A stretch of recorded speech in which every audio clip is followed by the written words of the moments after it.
The black SUV screeched to a stop in front of the towering headquarters, and every conversation outside the building died instantly. Employees turned. Security guards straightened their uniforms. Executives hurried toward the entrance, whispering among themselves. The new owner is here. I heard he bought 51% of the company overnight. Do you know who he is? No one does. The rear door slowly opened. A polished black shoe touched the pavement. Then, another. The man adjusted the sleeve of his charcoal gray suit before looking up at the familiar glass building. For a brief moment, his expression remained unreadable. Then, his eyes settled on the company logo mounted above the entrance. 3 years. 3 long years. One of the receptionists gasped so loudly that everyone looked at her. It can't be. The security chief blinked twice. No, that's impossible. Another employee stepped closer, his face turning pale. That's Daniel. The whispers spread like wildfire. The janitor? The one they fired? The poor guy? How inside the building? Word reached the executive floor. The CEO frowned. What nonsense are you people talking about? His assistant swallowed nervously. Sir, you should come downstairs. I have a board meeting. Sir, I think you need to see this. Annoyed, the CEO walked toward the elevator. As the doors opened in the lobby, he stepped out confidently. Then, he saw him. His confident expression vanished. Daniel stood calmly near the entrance, surrounded by lawyers, financial advisors, and members of the company's legal department. The CEO laughed awkwardly. What is this, some kind of joke? One of the lawyers stepped forward. It isn't a joke. He handed over a folder. The documents have been verified. The CEO flipped through the pages. His hands began to shake.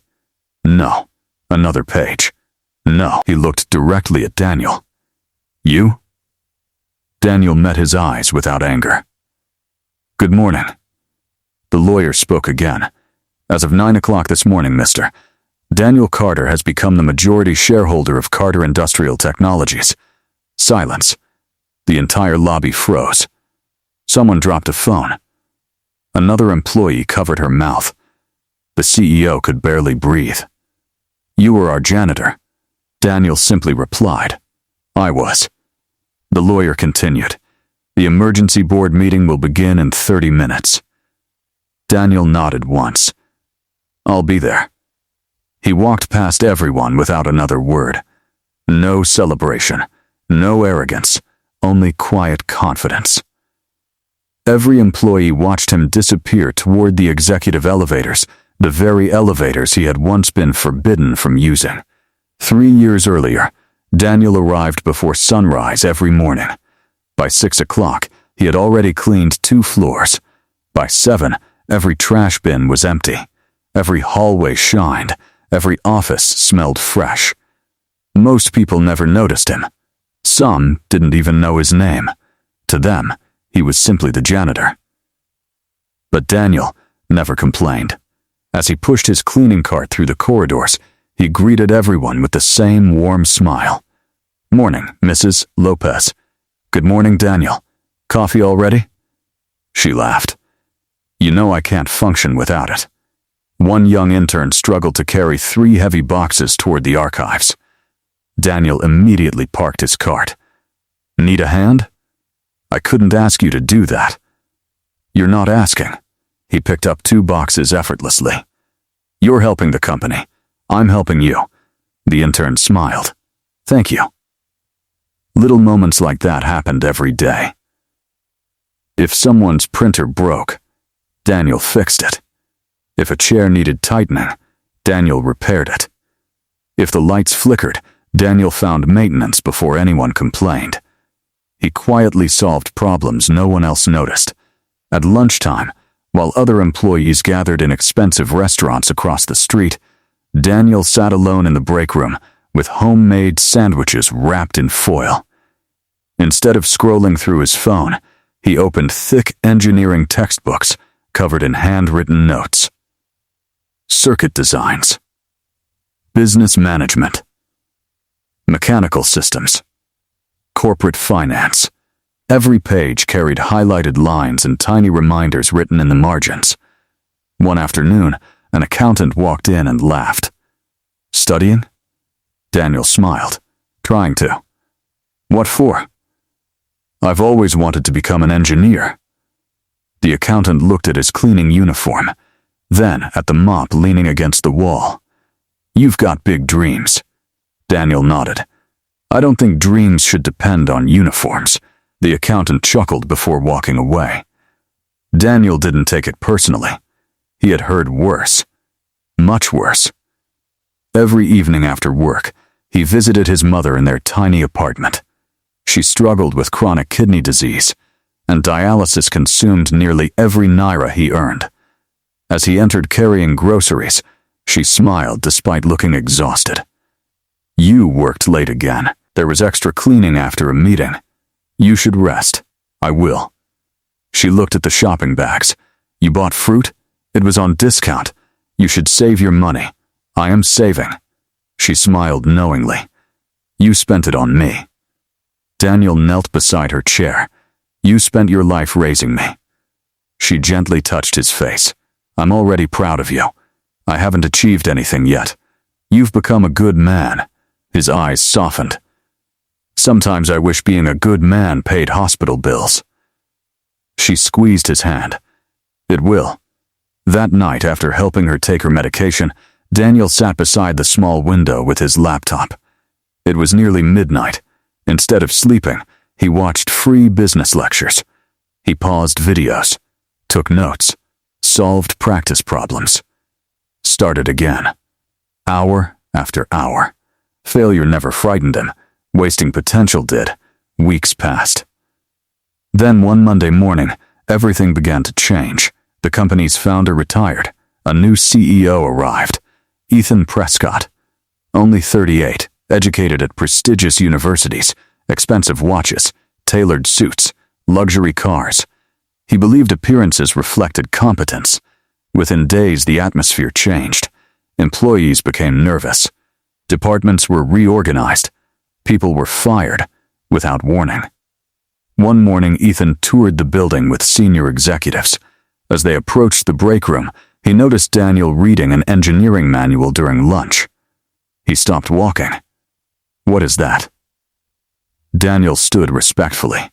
"An engineering textbook, sir." The CEO took the book from his hands. He looked at the cover before laughing. "Industrial systems?" Several executives laughed with him. He looked Daniel up and down, a janitor studying engineering. More laughter.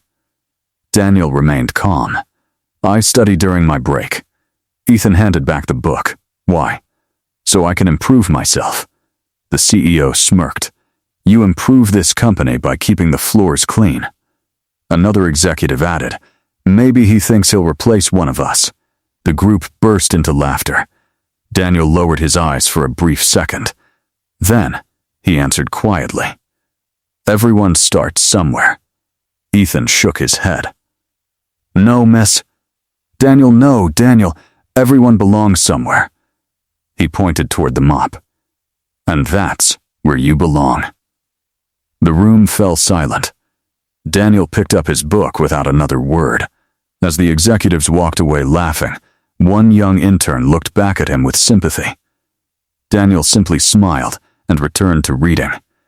He refused to let humiliation become his identity.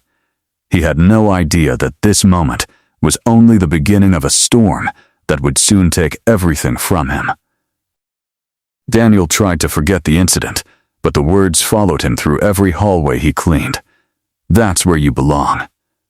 He repeated them silently, not because he believed them, but because he refused to let them define him. The next few weeks became increasingly difficult. Ethan Prescott wasted no opportunity to remind employees that he wanted a different culture inside the company. "We're building excellence," he declared during a staff meeting. "Anyone who isn't adding value should be prepared to leave." The statement sent a wave of anxiety through every department. Managers became stricter. Mistakes that had once been corrected quietly were now discussed publicly. People stopped smiling in the hallways. Even Daniel noticed the difference. One afternoon, he found a young receptionist crying alone near the stairwell. "Are you all right?" he asked gently. She quickly wiped away her tears. "I made one mistake on a shipment report." "And?" "He humiliated me in front of everyone." Daniel handed her a bottle of water from his cart. "One mistake doesn't define your future." She managed a weak smile. "You always know what to say. I've made enough mistakes to know that." She laughed softly before thanking him. Small acts of kindness like that became rare inside the building. Fear had replaced teamwork. Meanwhile, Ethan continued searching for ways to cut costs and impress investors. During one executive meeting, the company's head engineer presented a prototype for a revolutionary industrial control unit. If this launches successfully, the engineer explained, it could increase revenue by 30% within 2 years. The board applauded.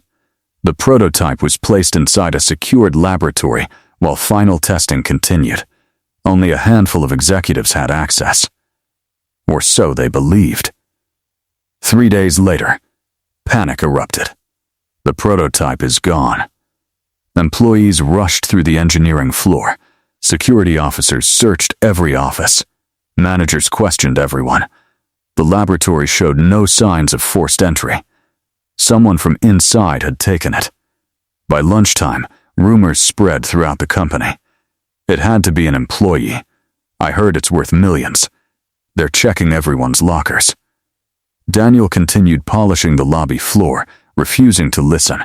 He had nothing to hide. Then, 2 security officers approached him. "Daniel Carter?" "Yes? Please come with us." Several employees looked up immediately. The receptionist from earlier stared in disbelief. "What happened?" Neither officer answered. Daniel followed them calmly to the security office. Inside sat Ethan Prescott, the human resources director and the company's chief of security. Ethan folded his hands. "Daniel, we've been reviewing security footage." Daniel nodded. "All right. You were seen on the engineering floor after hours." "Yes. What were you doing there?" "Cleaning. Why did you remain longer than scheduled?" "There was broken glass near the conference room. I stayed to clean it." The security chief leaned forward. The prototype disappeared that same evening. Daniel looked from one face to another. "Are you saying I stole it?" Ethan answered without hesitation. "You had the opportunity. I had a mop. You had access. I had permission to clean." The HR director finally spoke. "Daniel, if you know anything, now is the time." "I don't." Ethan opened a folder. "Your financial records show your mother's medical expenses have increased." Daniel's expression changed. "What does that have to do with anything?" People under financial pressure sometimes make desperate choices. Daniel inhaled slowly. "I would never steal. You expect us to believe that?" "I expect you to investigate." "We are investigating." "Then check every security camera." The security chief hesitated. Some cameras were offline. Daniel frowned. "What about the hallway outside the laboratory?" The recording was corrupted. Daniel stared at them in disbelief. "So because your cameras failed, you've decided I'm guilty?" No one answered. Silence filled the room. Finally, Ethan stood. "We cannot keep someone under suspicion employed by this company." Daniel rose as well. "Suspicion isn't evidence. It is enough for me. You don't even know me. I know enough." Daniel's voice remained steady despite the anger building inside him. "You know my salary. You know my uniform. You know my mother's hospital bills. But you don't know my character." Ethan looked toward security. "Escort him out." The words landed like a hammer. The 2 officers shifted uncomfortably. Neither wanted to move. Daniel slowly removed his employee identification card. He placed it on the desk. "I've worked here for 6 years. No response. I've never missed a day. Nothing. I've returned wallets full of cash. Silence. I've repaired equipment that wasn't even my responsibility. Still nothing. He looked directly at Ethan. I asked for one thing. Ethan crossed his arms. What? Find the truth. I already have. Daniel shook his head. No. He turned toward the door. You've only found someone easy to blame. As he walked through the lobby carrying a small cardboard box containing his lunch container, family photograph, notebooks, and worn engineering textbooks, conversations stopped. Employees watched in stunned silence. Some lowered their eyes, ashamed, others whispered. The young intern who had once asked for Daniel's help hurried over. Daniel. Daniel stopped. I know you didn't do it. Daniel smiled faintly. Thank you. Can't you fight this? The truth has a way of surviving longer than lies. The intern's voice cracked. I'm sorry. Daniel placed a hand on his shoulder. Take care of yourself. Outside, rain had begun to fall. He walked to the bus stop without an umbrella. Every step felt heavier than the last. When he finally reached home, his mother immediately sensed something was wrong. You came home early. Daniel tried to smile. I did. She studied his face. What happened? He set the cardboard box on the table. They fired me. Her smile disappeared. No, they think I stole something. But you didn't. I know. Tears filled her eyes. What are we going to do? Daniel looked around the small apartment. The unpaid bills sat on the kitchen counter. Her next dialysis appointment was only days away. For the first time in years, he had no answer. That night, neither of them slept much. Long after his mother had drifted into an uneasy sleep, Daniel sat by the window staring into the darkness. He replayed every moment in his mind. The accusations, the laughter, the humiliation. Part of him wanted to hate Ethan Prescott. Another part wanted to prove him wrong. As dawn approached, Daniel quietly closed his notebook, stood up, and looked at the first rays of sunlight breaking through the clouds. They took my job, he whispered to himself. They're not going to take my future. He didn't know how he would pay the rent. He didn't know how he would afford his mother's treatment. He didn't know where his next opportunity would come from. But deep inside, a quiet determination began to replace the pain. He made himself a promise. One day, he would walk back into that company, not to seek revenge, not to beg for justice, but as a man no one would ever dare underestimate again. He had no idea how impossible that promise sounded, or how much it would cost to keep it. The next morning, Daniel ironed the only dress shirt he owned and began looking for work before the sun had fully risen. By noon, he had already heard the word no 7 times. We're not hiring. You don't have enough experience. We'll call you. We've filled the position. One warehouse manager didn't even look up from his desk. We can't hire someone who was dismissed for theft. Daniel's heart sank. I wasn't dismissed for theft. The manager shrugged. That's not what your employment record suggests. Daniel tried to explain, but the man had already called for the next applicant. He walked back onto the crowded sidewalk, feeling the weight of something he couldn't control. A lie had become part of his reputation. For the next several weeks, the pattern repeated itself. Construction sites, factories, repair shops, loading docks. Everywhere he went, someone found a reason to reject him.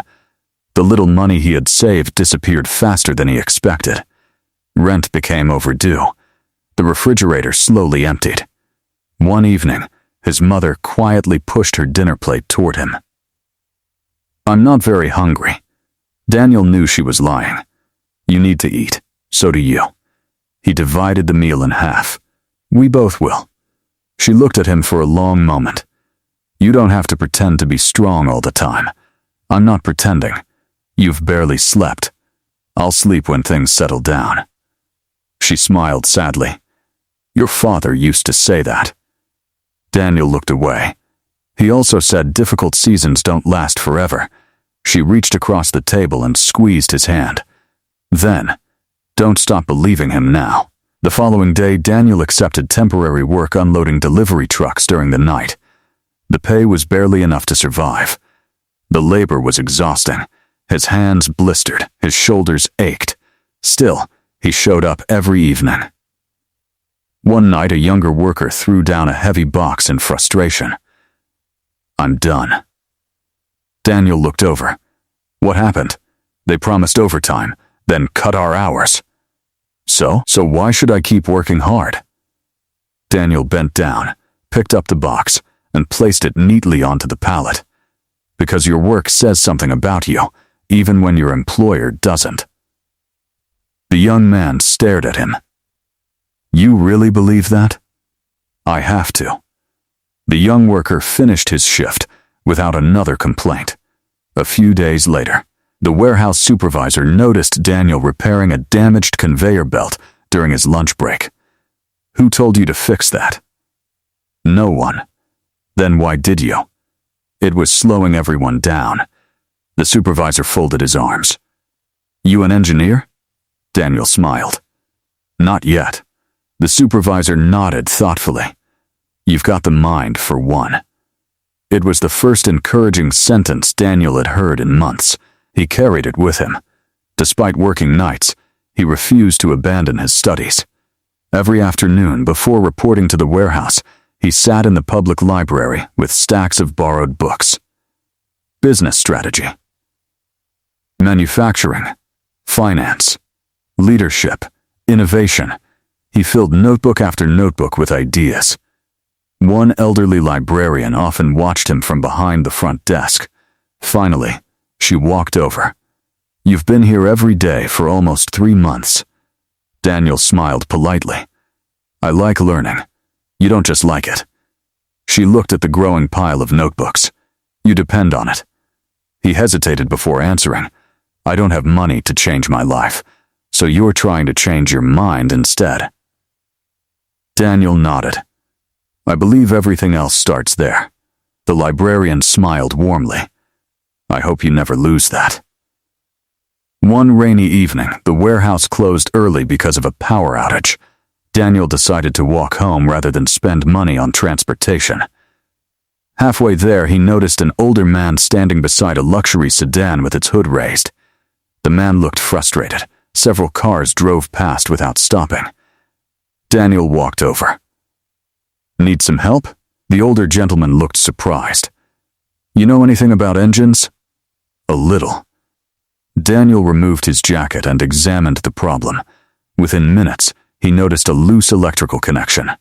He tightened it using a small tool from his backpack. "Try it now." The engine started immediately. The older man smiled. "Well, I'll be."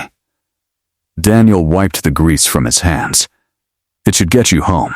The man reached into his wallet. "How much do I owe you?" Daniel shook his head. "Nothing. You spent your time helping me. You needed help." The man studied him carefully. "Most people would have taken the money. Maybe, but you won't. I didn't help you for that." The older gentleman closed his wallet. "My name is Victor Hayes." "Daniel Carter." Victor nodded slowly. "What do you do, Daniel?" "I work nights at a warehouse." "What did you do before that?" Daniel hesitated. "I was a janitor." "Were?" "I lost the job." Victor noticed the hesitation but didn't press further. Instead, he asked, "Do you have time for coffee?" Daniel instinctively declined. "I should get home." Victor smiled. "I wasn't offering charity." Daniel looked confused. "I enjoy meeting people who solve problems before asking about payment." After a moment, Daniel accepted. They found a small cafe nearby. Over 2 cups of coffee, Victor listened far more than he spoke. Daniel never complained. He simply explained what had happened. The firing, his mother's illness, the endless job rejections, his dream of becoming an engineer. Victor remained silent until Daniel finished. "You still believe you'll get there?" "I have to." "Why?" Daniel answered without hesitation. Because if I stopped believing, then the people who judged me were right. Victor leaned back and smiled. I built 3 manufacturing companies. Daniel blinked. I didn't know. I sold the last one 10 years ago. Daniel suddenly understood why the man's car, watch, and quiet confidence had seemed familiar. Victor continued. I've met brilliant people with impressive degrees who lacked character. He pointed gently toward Daniel. And I've met people with character who only needed an opportunity. Daniel lowered his eyes. I'm still waiting for mine. Victor shook his head. No. Daniel looked up. You're preparing for it. The words settled deeply inside him. Victor reached into his briefcase and removed an old leather notebook. This belonged to me when I started my first company. He slid it across the table. Daniel didn't touch it. I can't take this. You can. It looks valuable. It is. Victor smiled. Not because of the notebook. He tapped the cover. Because of the lessons inside. Daniel slowly opened it. Every page contained handwritten notes, business principles, leadership philosophies, investment strategies, mistakes Victor had made, lessons he had learned the hard way. At the very front, one sentence was written in bold ink. Never allow another person's opinion to become your ceiling. Daniel read it twice. Then, a third time.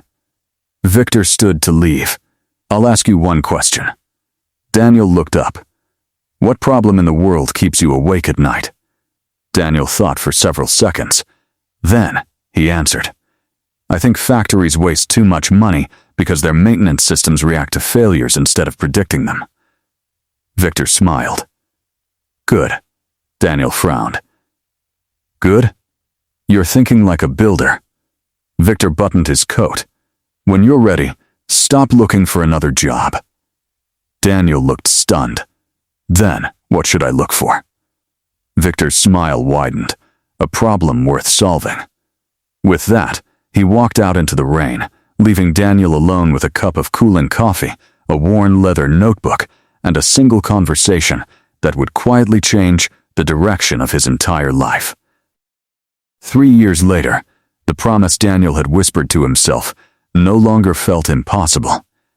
It had become reality, one difficult day at a time. Victor Hayes never handed him money. Instead, he challenged him every week. What problem did you solve today? Whenever Daniel complained about investors, Victor would smile. Investors don't fund ideas. They fund people who solve expensive problems. Daniel took those words seriously. He spent months studying manufacturing plants across the country, talking to engineers, maintenance supervisors, and factory owners. He noticed the same pattern everywhere. Machines were repaired only after they failed, costing companies millions in downtime every year. The idea that had once lived only in his notebook slowly became software. His first prototype barely worked. His second crashed during a demonstration. His third was rejected by every company he approached. Each failure taught him something the previous version never could. During the day, he continued working at the warehouse. At night, he wrote code, designed systems, and filled whiteboards with diagrams until sunrise. His mother often woke up and found him asleep at the kitchen table beside his laptop. You can't build a future if you don't stay healthy enough to see it, she would remind him. Daniel would laugh. I just need one breakthrough. One finally came. A small food processing factory agreed to test his predictive maintenance system for 90 days. 3 months later, the factory manager called him. I don't know how your software does it, the man admitted, but it warned us about 2 machine failures before they happened. You saved us more than $200,000. That phone call changed everything. The factory recommended Daniel to another company. Then, another. Then another. Word spread quietly. Within 2 years, Daniel's startup had grown from a laptop on a kitchen table into one of the fastest-growing industrial technology firms in the region. Victor watched every step with quiet pride. "You don't need me anymore," he told Daniel one afternoon. Daniel smiled. "I've needed you every day." Victor shook his head. "No, you needed someone to remind you what was already inside you." As Daniel's business expanded, he hired people the same way he wished someone had once hired him. He cared more about character than perfect ursums. Former janitors became supervisors. Single parents became department heads. Young graduates received opportunities even without experience. Every employee heard the same sentence on their first day: "We'll judge you by your integrity, your willingness to learn, and how you treat people." Meanwhile, Carter Industrial Technologies was moving in the opposite direction. Under Ethan Prescott's leadership, experienced employees continued leaving. Innovation slowed.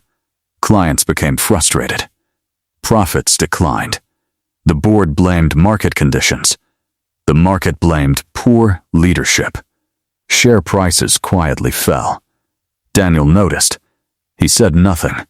He simply began buying shares through investment firms. Small amounts at first. Then, larger amounts. When several major shareholders decided to sell after another disastrous financial quarter, Daniel was ready. The purchase was completed before sunrise on a Monday morning. By 9 o'clock, he legally controlled 51% of the company. That same morning, a black SUV rolled toward the headquarters, where Daniel had once pushed a cleaning cart through the lobby before most employees arrived. As he stepped from the vehicle, familiar faces stared in disbelief. The receptionist who had once cried on the staircase recognized him first. Her eyes filled with tears. "I knew you'd come back," she whispered. Daniel smiled warmly. "It's good to see you again." He entered the building without arrogance, without anger, without triumph, only purpose. The board meeting began in complete silence. Ethan Prescott sat confidently at the head of the table until the company's legal advisor distributed new ownership documents. His confidence disappeared with every page he turned. "This can't be right." "It has been verified," the lawyer replied calmly. Ethan looked across the room. "You?" Daniel met his eyes. "Good morning, Mr. Prescott. You planned this?" "No." Daniel folded his hands. "I planned to build something valuable." This opportunity followed. Board members voted within minutes. The motion to remove Ethan as chief executive passed overwhelmingly. For the first time in years, Ethan found himself standing where Daniel had once stood powerless. Before leaving, Ethan stopped beside Daniel. "I underestimated you." Daniel nodded. "You did. I thought money made people important." Daniel looked around the room.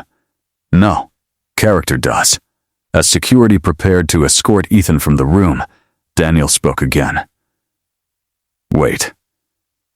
Everyone turned. Let him leave with his dignity.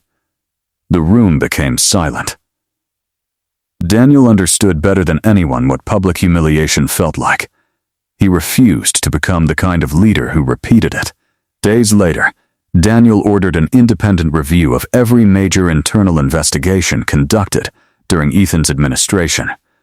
One discovery changed everything. Digital records revealed that the missing prototype had never been stolen by Daniel. An executive involved in a competing business had secretly arranged for confidential company technology to be copied and sold years earlier. The security footage had been deliberately erased to hide the crime. The executive had quietly resigned before investigators uncovered the truth. Daniel's name was formally cleared. The company issued a public apology. Several former employees personally called to express their regret for believing the rumors. Daniel accepted every apology with grace. His greatest victory was no longer proving them wrong. It was proving to himself that bitterness had never been necessary. On his first day as chairman, Daniel requested one simple change. The executive elevators would no longer be restricted. The employee cafeteria would be renovated. An education fund would be created for every staff member who wanted to improve their skills. Promotion policies would reward character, performance, and growth, not appearance or background. Near the entrance, he asked maintenance to leave one old janitor's cleaning cart untouched. People wondered why. Daniel simply smiled. It reminds me where I started. That evening, he visited his mother. She sat on the apartment balcony watching the sunset, healthier now than she had been in years. He handed her a framed photograph taken earlier that day in his new office. She studied it quietly before looking at him. "I told you being a good man would matter." Daniel smiled through tears. "You did." She reached over and squeezed his hand exactly as she had done years before. Difficult seasons never last forever. He looked toward the horizon. No, they build the people who do. Sometimes the greatest success is not becoming richer than those who doubted you. It is becoming the kind of person who never doubts someone else, simply because they started with less.